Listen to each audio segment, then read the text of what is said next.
On March 30th, 2025, my grandmother called and said it's almost my grandfather's time. She asked me to be a pallbearer, and I said yes.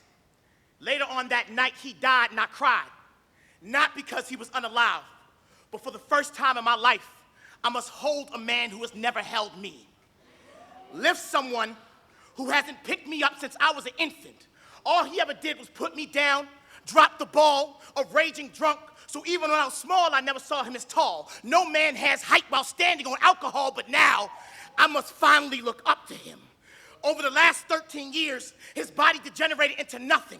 And I hardly noticed because I never really saw him as something other than a strain constricting the love in my family's veins. No one else finds it strange that my grandfather's death means our relationship stays the same.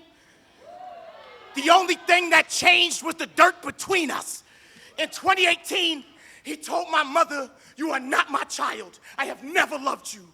And he became a walking coffin. Those words transformed into his grave. On that day, I attended his funeral. For nearly 7 years, I subconsciously buried him. Then he came back from the dead when my grandmother asked me to carry him.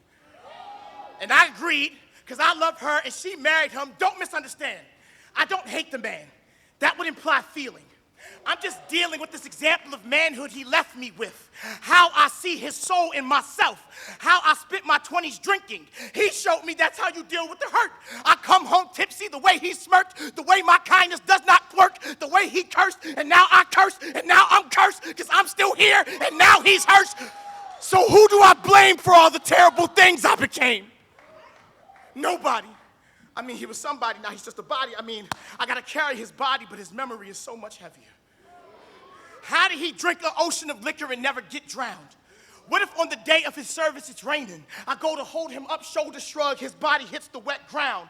Will I pick him up or scream at his corpse? That's what it feels like to be let down. He had to die.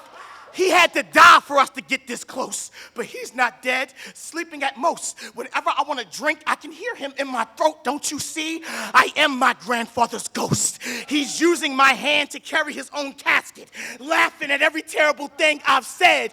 Passing trauma on to your children is how you remain undead. I have none of his possessions, just this possession.